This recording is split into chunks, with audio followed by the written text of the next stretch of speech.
Welcome to Fintech Daydreaming,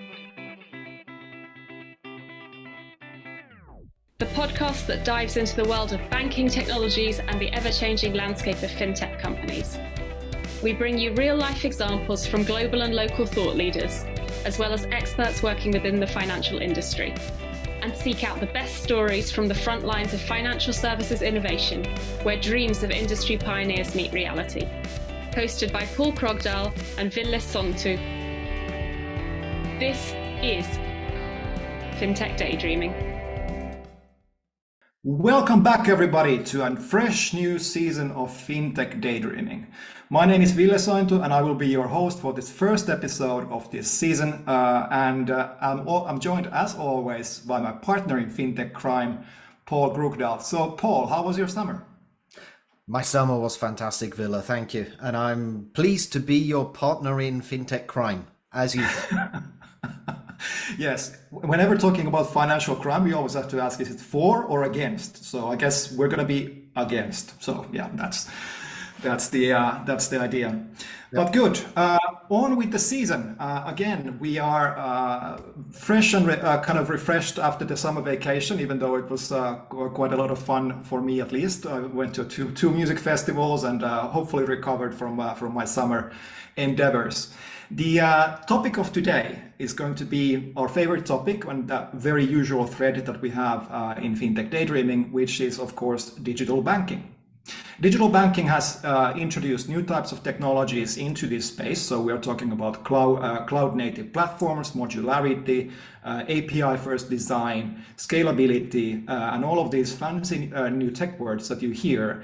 But all of that is basically just to achieve one thing. These are the new paradigms of digital banking, where the distribution is not only a traditional branch-based distribution, it's also fully digital experiences, including things like embedded finance. So which comes first, technology or solutions, and what is actually driving this transformation on the technology side, and what will it enable for us in the future? To talk all about this, we have a fantastic guest for this first episode of this season, Kelvin, who is the CEO of audax. Did I pronounce that correctly, Kelvin? That is correct. Okay, cool. So Kelvin, please let our audience know, who are you and where are you from? Hi, everyone. My name's Kelvin. I'm from Singapore, and I am the CEO of audax. Prior to being the CEO of audax, which officially happens in 2 days from this conversation, I was the global head of Standard Chartered Nexus, which is the Standard Chartered Bank's banking as a service offering to partners across the network of Standard Chartered Bank, which is about 36 licenses across the world. And before that, I've been with the bank 11 years, and I've done everything from transaction banking to retail to payments to wallets and a hodgepodge of other things, including FMCG as well as consulting. So that's me in a nutshell. And moving forward, as audax's CEO, my entire focus will be to enable the technology that we are using for Standard Chartered Nexus and providing that capability to banks all around the world. Sounds like exactly in our ballpark. We've been having discussions like this before, and I love to see that kind of thread moving forward. How do we actually evolve from this, and how do we create new types of experiences? There's always some interesting nuance in different approaches all around the world, and this, of course, is going to be an interesting conversation. But before we get into that, so we do honor traditions here in Fintech Daydreaming, and one of our favorite traditions, according to our listeners, is the Fintech joke that we, Fintech or banking related joke that we do in every episode. So today we have the honor of having the first season joke told by Paul. So Paul, do you have a joke for us today? I do have a joke, and keeping up with traditions, Villa, it is a good but very bad joke. So perfectly. Let's see if I can get this right. You know, getting a joke wrong is the worst part of it. But why did the banking as a service CEO keep a ladder in his office? I don't know. To reach new heights of innovation. I was going for something related to scaling, but okay, that's even worse. All right, so that's a perfectly bad joke to start the season with. I'm sure we're gonna keep on having these fantastic jokes from both us hosts and our guests as well in the future. By the way, we're recording this on a very rainy Monday morning here in Helsinki. So yeah, I think that at least kept the mood a little bit lighter. So But can I blame the rain on my bad Wi-Fi connection today? yeah, let's blame the weather Yes. and Monday morning, of course. That's a kind of a very usual thing to blame if things are not moving forward as we expect them to. But luckily, the connection is actually very good for to Singapore and Kelvin, and we can continue with the discussion on the actual topics that our listeners are always interested in. So let's start from your company, audax. I mean, you already mentioned that you came out of Standard Chartered Bank digital banking kind of division, and then you spun off into a separate company. But can you maybe dive a little bit deeper on that? So, what is the background of audax, and what problems are you solving, and for whom? Right. So I'll give you a bit of a history lesson as to how this actually happened. So a couple of years ago, the initially before banking as a service, Paul, was even the term, right? What we did was we thought about the real problem statement for the bank, which is a business problem statement, as all things should emanate from a business need. We thought about it as to how do we solve for scalability in the mass market for Standard Chartered Bank globally. And the conclusion we came to was let's white label the entire bank. And this was before standard banking as a service, before embedded finance was part of the mainstream vocabulary for fintechs. And we said Standard Chartered Bank has 36 licenses around the world. Why wouldn't we rebuild the technology infrastructure that allows for massive scalability and then offer the front end as a plug-in to any ecosystem that turns them into digital banks rather than becoming digital banks ourselves? So to illustrate, we would partner with an e-commerce platform, and that e-commerce platform would become a digital bank to their users without having to go through a licensing process, without having to go through a regulatory approval process and commit capital to this, while leveraging Standard Chartered Bank's license and capital in those markets. And that's exactly what we did. We spent 2 years building out the technology solution that was required for this, because obviously the legacy solution of the bank would not have allowed for us to create this capability for scale, because most banks are solving for traditional retail and SME banking models, where largely customers come into branches between the hours of 9 to 4. Nobody expects a million concurrent read and write capability 24/7 real time at 2 a.m. in the morning, which strangely enough is when most customers actually apply for stuff. So what we did was we spent 2 years building the stack. We got a partner in Indonesia for Standard Chartered Bank, Bukalapak. It's a large e-commerce platform with 150 million users. And so expecting a million concurrent users at any one time is not an unreasonable ask, so to speak.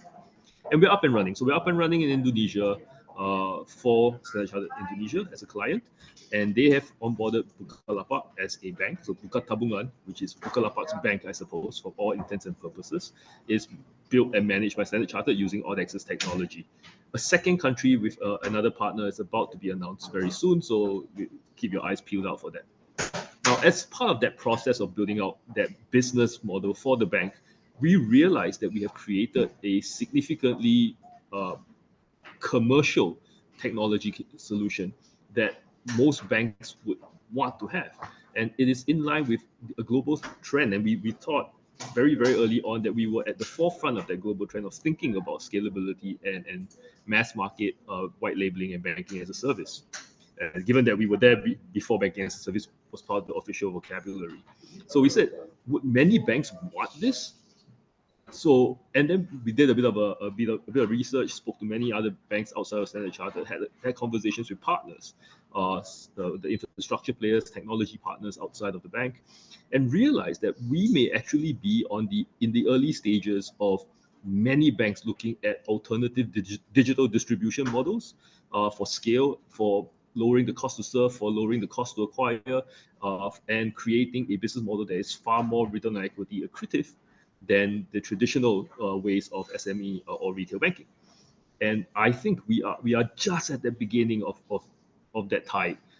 So we decided to about 3 years ago to commercialize the technology. So which is where we are. We are 2 days away from officially launching audax as an independent entity, and none of us being Standard Chartered staff anymore, as we're all staff of audax. Now, audex's technology stack allows for a full end-to-end digital banking capability to be deployed in the circumstances that the bank chooses. So my clients are banks. The bank can choose for it to be deployed in on-prem, in private cloud, in a public cloud, in any configuration whatsoever, and it can be used for multiple use cases. One is a end-to-end digital bank. It includes operations, it includes CRM, it includes a front-end app if you need it, the back-end data layer, real-time data streaming. All of these are nice things, but net, it is an entire digital banking platform in a box. And one of the biggest use case, obviously, we made our name creating banking as a service for Standard Chartered Bank. So that is one of the big use cases, and that's what a lot of banks are interested in finding out how to do, and whether or not the technology can support that. That in a nutshell is what we do. I know it's a very big nutshell, but it's in a nutshell is what we do. We bring a fully in a box stack that is hyper converged for digital banking use cases for banks. So you are you very clearly said that you are a technology platform provider for banks, and that much is clear. But just to be absolutely clear, being a technology provider for banks means that you are not licensed as a service anywhere. So you are just a technology provider. Correct. We are also I am personally of the belief that banking as a service is best provided for by banks. I don't think anyone has actually provided banking as a service in the truest sense of the word in the models that have been explored in a lot of countries in the EU.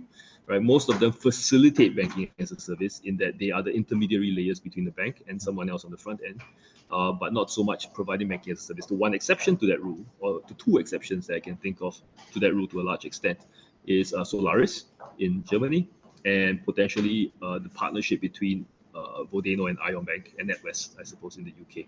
So those are the only ones that I know of, and that's banking as a service in the truest sense of the word. Most players are intermediaries between banks and platforms, not so much BaaS providers. All right, good, very clear. Paul, do you have a question? Yeah, I've just one quick question. One of the things that you've mentioned repeatedly, Kelvin, is the fact that the platform you've got is a platform you have developed in-house. And one of the things that we're seeing is a lot of banks understanding that the effort and cost of developing your own is becoming counterproductive, right? It's easier to partner with an ecosystem. So I'm wondering, going forwards, do you see yourselves as continuing to develop your own, or are you opening up for an ecosystem of partners to join in and enrich the capabilities that you're offering? We are very open to opening up to an ecosystem of partners selectively. I believe that core functionality can be built in a converged stack like ours, and then we can add on things, for example, like the distribution of wealth products. We're never going to be underwriting or creating the ability to underwrite insurance products, for example. That's best done with the insurer. At best, it becomes a distribution stack. So selectively, to your point, Paul, we are open to partnerships and ecosystems. From my perspective, it makes a lot of sense for banks to use someone like audax to enable their base digital banking capability or their base BaaS capabilities. For very simple reasons. There are multiple ways to do this. Anyone can build a stack with enough money and engineers and time. What they can't do, however, is to do it efficiently. You could do it one of two ways. You could build it in-house with your own engineers, taking multiple open source technologies, trying to string it together. This will take you 5 years. And lots of delays and lots of rate packs. I think most of history has demonstrated that. Or you could string 30, 40 vendors together, best of breed, composable banking, I think is the word that people use for it.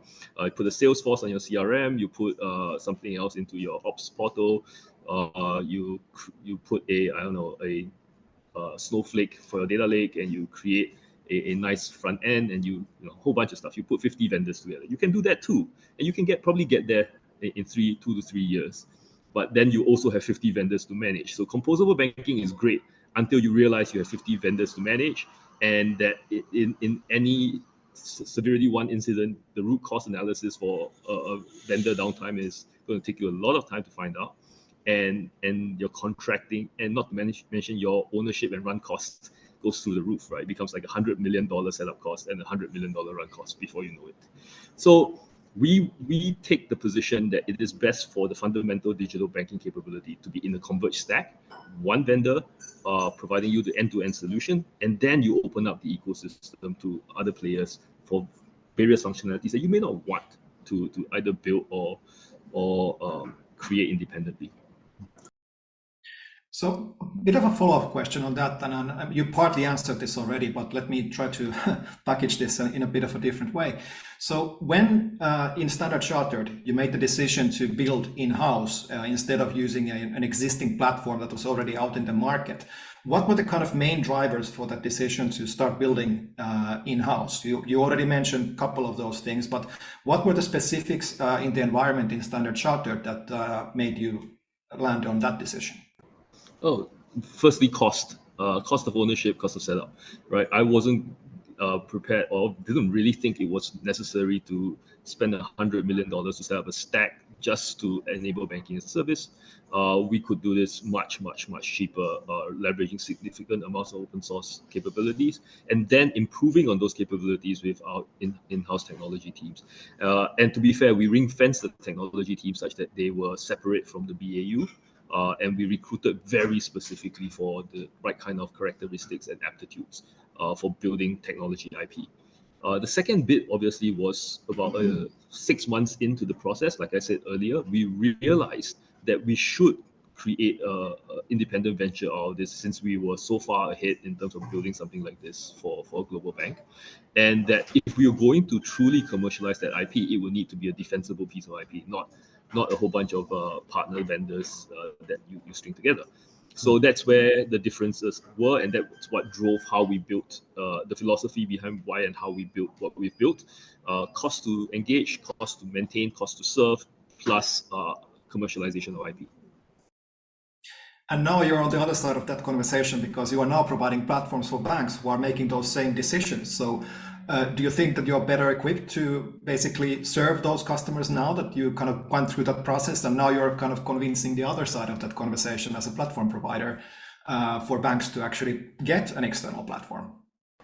Well, I like to think so. Haven't been on the side of the bank. I know what the pain points are, what the business issues really are, what the regulatory requirements are. I think sometimes a lot of technology partners may not appreciate some of the complex regulatory requirements of not just a single country bank, but a global bank, whereby you have the overall global regulator plus the local country regulators and the various denominations of reports that are required for each one of those players in multiple countries. So having spent a large amount of our careers, in fact, I would say that most of the leadership team of audax have spent a large amount of their careers on that side of the table. Have a full innate understanding of what it takes to deliver in the complex legacy environment of an incumbent bank, which is what our key customer target demographics are. So that really does help. At least I like to think so. And we have had a significant amount of interest since our initial conversations, I think end of Q1 this year. So we're very nascent and we're very young, right? So we have had some conversations, and the interest has picked up in the last 3 to 6 months of those conversations, because now audax is real. You guys who have seen it on LinkedIn, it's all announced, everyone's looking at it, everyone's sending me messages now. So yes, I think we are hopefully better equipped that way. Yeah, as the listeners know, I'm a recovering banker myself, so I think it's very true that you need the experience from both sides of the table in order to have a good understanding of what actually is necessary. Sorry, Paul, I interrupted you. No, that's perfectly okay. I just wanted to sort of turn the tables on what you were saying there, Kelvin. One thing that I'm seeing is a explosive growth of providers in this space, digital banking providers and banking as a service providers or platform providers. Do you feel that the sort of market for these capabilities is starting to become overcrowded, or do you still think that there is space here for new capabilities and new vendors to come and deliver capabilities that can be used by banks and non-banks alike? So, absolutely, Paul. That's a really good question. The answer to that question requires a bit of the peeling of the onion, right? So, let's look at it. There's a lot of providers for core banking systems. Temenos, Finastra, the old hands at this game, right? Silver Lake. But then there is Thought Machine, and there is Mambu, and there is 10x Banking. Well, 10x. The word banking is being contested now in Australia. So, if you look at core banking system, which is largely general ledger reporting and some product configuration, depending on how you define it, then absolutely, there's a lot of conversations around that, and there's a lot of new entrants into the market that provides that. Uh, if you look at CRM, like I said, there's Salesforce. There's always Salesforce. There are other players that are smaller or bigger.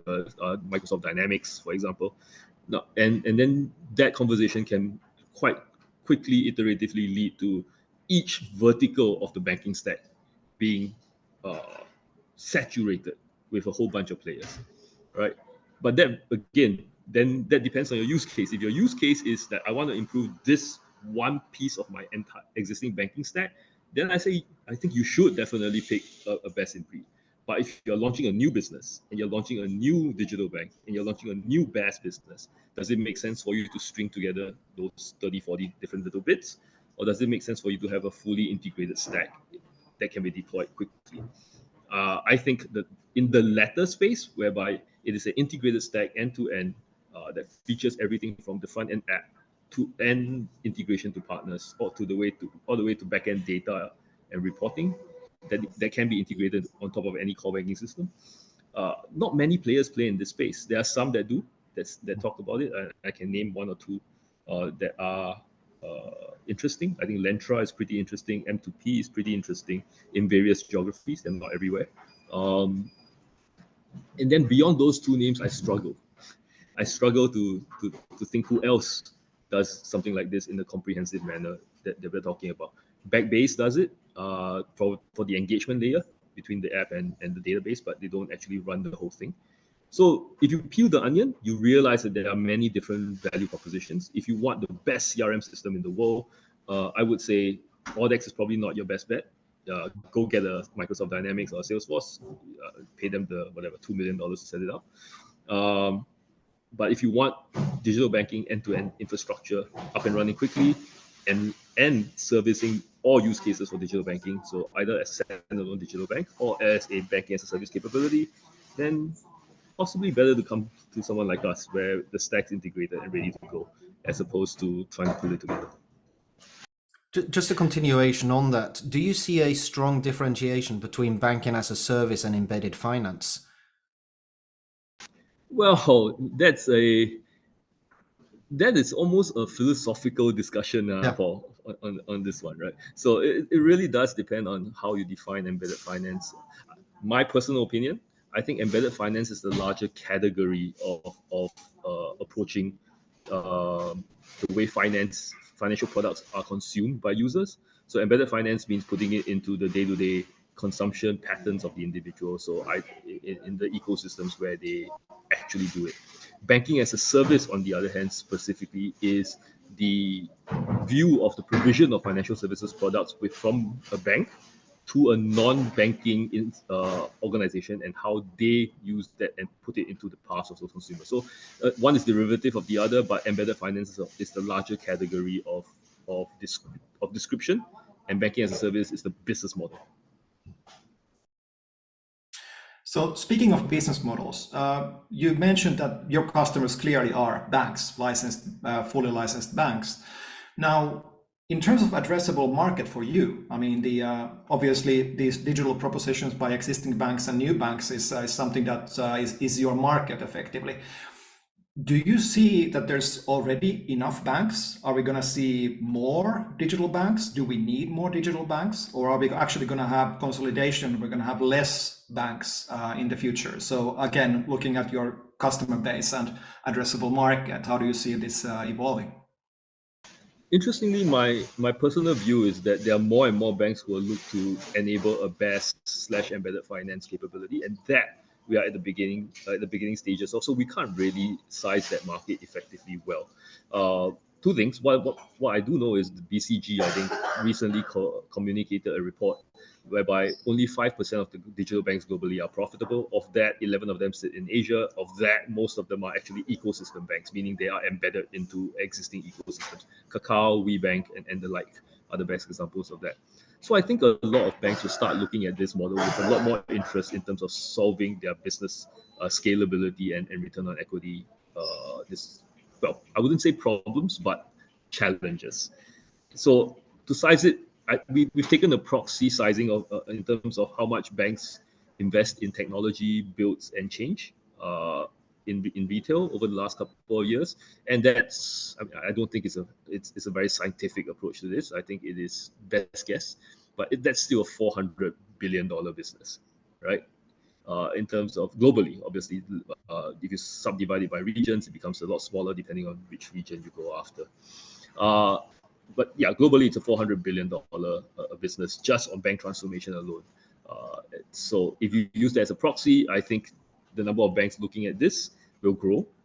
In the last 5-6 months alone, we've met about 15 to 20 banks who are coming to us and saying, "Hey, you guys are the only guys who've implemented BaaS for a global bank, right? Tell us how to do it. Teach us how to do it, basically." So yeah, I don't know how big the market size really is. Obviously, I will have a market size and some caveats in terms of real conversations with both customers and investors. But the reality is, as with anything that is so early in its adoption, it's going to be a finger in the air. Yeah, I think it's going to be very interesting to follow the narrative moving forward now with the as we see the global markets are freezing up a little bit and we're seeing interest rates going up.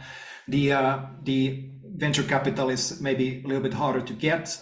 Maybe these not profitable banking propositions are not being looked at as favorably as they were before. So I think this narrative will kind of continue to evolve, and it's going to be fascinating to see whether we're actually going to see more or less of these digital banks. I for sure love to test all of them as soon as they come available. Well, Villa, to be fair, while capital markets are challenging to a large extent, and that's slowly easing, you can see in some areas around the world, the B2B market in terms of enterprise technology actually has not abated in the last couple of years. That's pretty much stayed the same. The challenge is largely on consumer-facing ventures, such as standalone digital banks. And that being said, the standalone digital banks do, if nothing else, provides us an impetus, or provides incumbent banks an impetus to change for the better, purely because they challenge them in terms of their customer service and their models. I'm a big fan of Monzo. Not saying that just because TS, who is my ex-boss, is the CEO, but I'm a big fan of the functionality. I'm a big fan of what Anne Bolden has built at Starling. Very, very interesting. Clearly, obviously, in Standard Chartered's case, Trust Bank in Singapore has been a roaring success from well, given the market's lack of size and scale relative to the market, has done a really cool job in terms of the customer experience. So, if nothing else, profitability aside, and that will be some challenges. They push the global banks, or the bigger banks, the incumbent banks in those markets to be better. Nubank in Brazil is amazing, right? It's 40 million, 50 million users, standalone digital bank. One of the many digital banks that have bucked the trend for profitability. Now, how big they could be becomes the next question. Yeah, Nubank for sure is a very fascinating story to follow, and they've been posting some fantastic numbers as well. So hoping to get the kind of Latin American conversation as part of the Fintech Daydreaming as well, maybe in the future. But moving forward, I mean, me and Paul, I mean, regardless of what the market trends, we have this idea that we're going to start a Fintech Daydreaming bank, and we've kind of had this conversation with a few of our guests before. And in order to kind of continue this our little plan of doing a Fintech Daydreaming bank, let's play a scenario. So our first executive decision as the owners of this bank is to decide that we will work with you, audax, as our technology partner. Now, with that decision done, what do you provide for us as the Fintech Daydreaming Bank, and what do we need to do in addition to make partnering with you when we want to launch a full digital banking proposition, let's say in Europe? Very simple. You need to make a decision on how you want me to deploy the end-to-end stack. So let's assume that you want it in a public cloud, and therefore you need to make a decision of whether or not you want it in AWS, Google, Azure, or your own private cloud. Make that decision. Then you need to make a decision on what is your credit risk and CDD risk engine, whatever that might be. We're happy to partner and integrate that. And finally, what your financial and regulatory reporting system is. So that's basically the three decisions you need to make. And once you have that, you plug us on top of it, you have a full functioning retail bank in, well, assuming you sign the contract quickly, 6 to 9 months. Wow. So Paul, what do you say about that?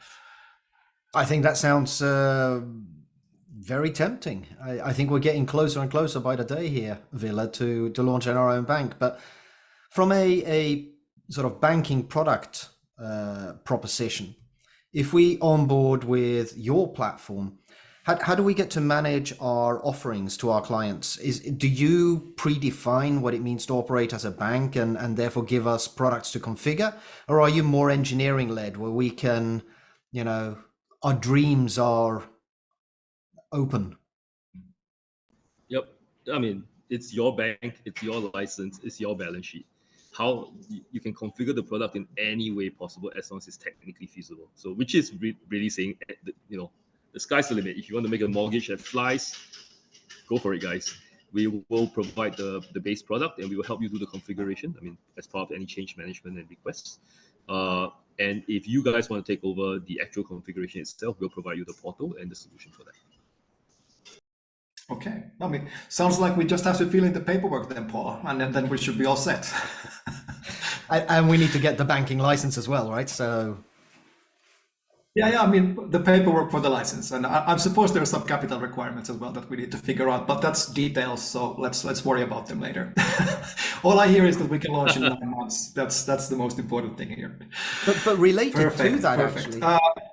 But related to that, Kelvin, one of the propositions you're talking about is around this banking as a service. So does that mean that you will still continue having a relationship with Standard Chartered, where Standard Chartered can actually provide the banking license as part of a banking as a service capability on top of audax? No, Standard Chartered is a client and an investor. Obviously, we do not leverage Standard Chartered's banking license for BaaS. So my idea of banking as a service is different from the European idea, which is where you have a sponsor bank at the back end and the technology company sits as the intermediary. My idea of banking as a service is only provided by banks. So I'm a technology company. So if let's say the Fintech Daydream Bank would like to create BaaS, I would say stand up the audax stack inside your selected environment and run one digital bank as one use case and run BaaS as a second use case concurrently on the same stack, because the backend doesn't change for the business model. The business model, I mean, the backend doesn't determine the business model, neither does it change for the business model. Makes sense. I think that this intermediary model is actually quite discussed lately, and what does it actually mean, and what are the kind of risk definitions, especially with regards to supervision and regulation. I think there's going to be more attention to this in the near future. We're seeing some signs of that happening in the US market, for example. So that's going to be interesting to follow. But moving forward a little bit and kind of taking maybe a bit of a step back from the technology conversation. I mean, as we already established, you've been working in the banking space, and specifically digital banking space for a very long time. Now, over all of your years in this kind of digital banking, what do you think is the most important lesson that you would have liked to tell your younger self, that you have learned now over all these years? I think the historical changes in the macro environment for banks over the last 15 years have created, at least in my experience, I'm quite sure it's not universally the same everywhere, but at least in my experience, a massively risk-averse approach to things. So I think the lesson I would tell myself if I were to go back 5 years in time and met a younger me before embarking on this crazy adventure would be you need to understand how much resilience you will need to have from the pain that comes from massive risk aversion. And that's not to say that it's a bad thing. It's actually a really good thing. I mean, it's you need to have the right amount of aggression and risk aversion to balance each other out to get something that is commercially viable into the market, which is exactly what's happened. But the pain of dealing with it, the pain of going through multiple rounds of governance, and when I say multiple, I'm being kind. It's just been really challenging, and I suspect that that's going to be continue to be the case, and especially now with audax, whereby you will face different kinds of risk approaches as well as risk appetites from different banks, which is going to be quite interesting from my perspective. Yeah, I mean, we actually had some bankers on the podcast previously, of course, and one of the many conversations that we have is that it seems to be that change resistance is actually by design. It's not a bug in the way banks work. It's by design, because being risk averse and change resistant actually ultimately creates a stable environment, which is absolutely necessary for financial services. And the trick is, like you said, the resilience to actually move forward in a structured and risk managing the risks properly is the good way to move forward. But that takes a lot of energy. And people tend to underestimate those and kind of say that this is a technical problem that we can have an engineering solution to, but it's ultimately the combination of everything and well risk managed that actually moves the needle into digital banking. So, yeah, absolutely. I think you're right. It's a feature, not a bug, for sure. What the problem, the downside of having that feature is that a lot of large programs or large fundamental model shifts and changes will be determined by how crazy and how resilient the individuals who take up that challenge are. And in that scenario, the chances of success of those individuals become significantly lower unless they have the appetite for it. I wouldn't say if I had gone back 5 years ago and I've told myself what I would go through the last 5 years and the next couple of months that I foresee, would I have said, yes, I'm going to run through the walls? No, maybe ignorance is bliss. Indeed. So there's another feature. I mean, we already kind of told you that we have the joke always in Fintech Daydreaming. Another kind of usual question we have for our guests is what we call like a magic wand experiment, which is that if you would have a magic wand that will allow you to change anything in the digital banking space or otherwise, and you would then that could be basically anything. Now, what would that one thing be that you could kind of have the power to change? What would that one thing be that you would like to change?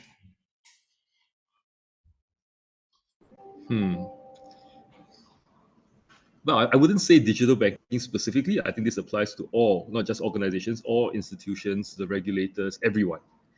I would the ability of individuals to truly listen, read, and comprehend before responding. I think that will be a game changer for how risk is perceived.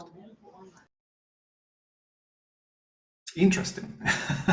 Almost like a human nature kind of an answer, and I think that's a very good way of seeing and also facilitating the change that we talk about. Yeah, I think people in general are wired to respond to keywords, not so much fully understand and comprehend concepts before responding.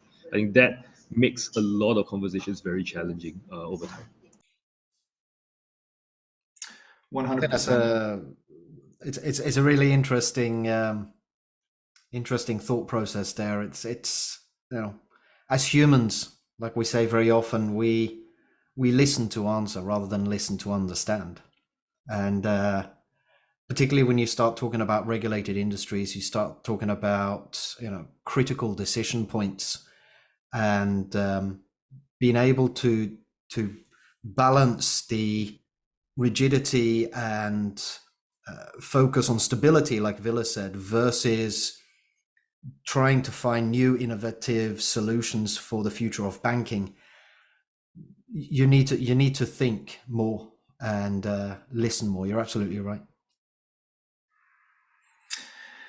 So moving forward from magic wand experiments and starting the Fintech Daydreaming Bank, I think we've covered a lot of ground here, but let's look forward a little bit. So what are the kind of current trends in the global banking space that you're currently following? And why are you following these specific trends? What do you think is most important that we need to be paying attention to right now?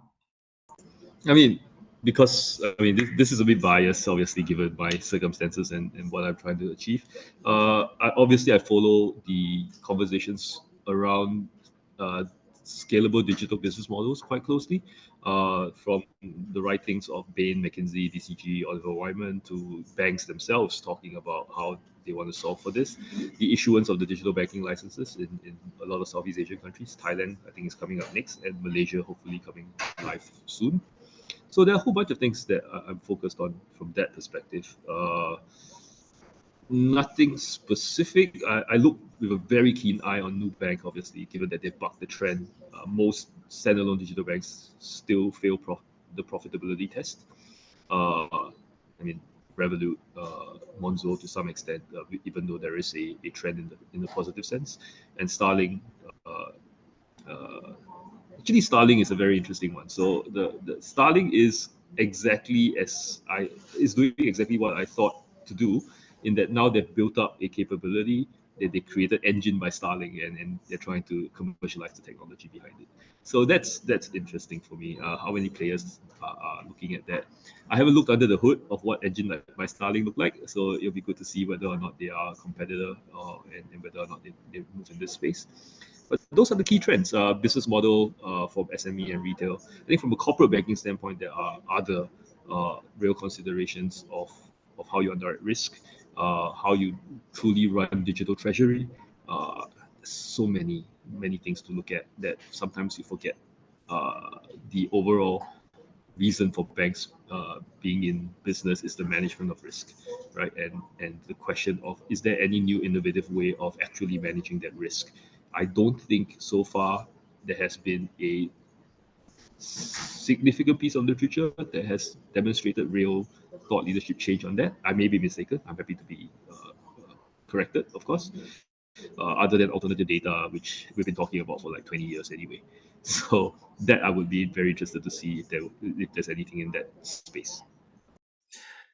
Yeah, I think it's interesting you mentioned engine by Starling, because I heard a lot of similarities from what you're talking. And when we actually had Nick from Engine by Starling last season, season 7, episode 6, I think, where we had Nick to talk about the engine. And I can refer to that episode for an interesting discussion that we had about engine, for sure. Yeah, I'll definitely watch it. The other one that disappeared, I think, was Foundry by 11FS. I keep a keen eye out on some of these things. Yeah, that's actually interesting as well. I haven't heard anything from them in a while. We need to kind of double click on that. Good. But okay, so rounding up the discussion. So what's next for you and audax? What's looming in the near future and maybe distant future for you guys? Well, in the near future, I'm hoping to close a deal this year, early next year, with maybe an additional bank outside of Standard Chartered. Implement something in 2024 with one or two banks outside of Standard Chartered. Obviously, Standard Chartered's implementation will keep going, and we will keep supporting that as a vendor and them as our client. And right now, concurrently, while those things are ongoing, there's a pipeline of deals that we are chasing. There is a fundraise that's happening. So we're inviting global investors, interested strategics, to come in and take a stake. Obviously, strategically, we would like for the bank to be slightly diluted from ownership, and it will help the position to be truly independent, for audax to be truly independent. And that's the ambition, I think, from both the leadership of the bank as well as from the management team of audax. Exciting times. Looking forward to hearing some good news from the fundraising and your scalability across the globe, for sure. So, Paul, did you have any more questions you wanted to ask? No, I don't think so. I think we're rapidly running out of time. As always, it's been a fantastically good discussion. As you know, Villa, I'm very fascinated by the whole platform business models, banking as a service, embedded finance. So this has been a really good discussion. I'm really keen to see where you go with this, Kelvin, and we'll be following very closely. And who knows, maybe we will come back to you and help you to, or help us to set up our Fintech Daydreaming Bank.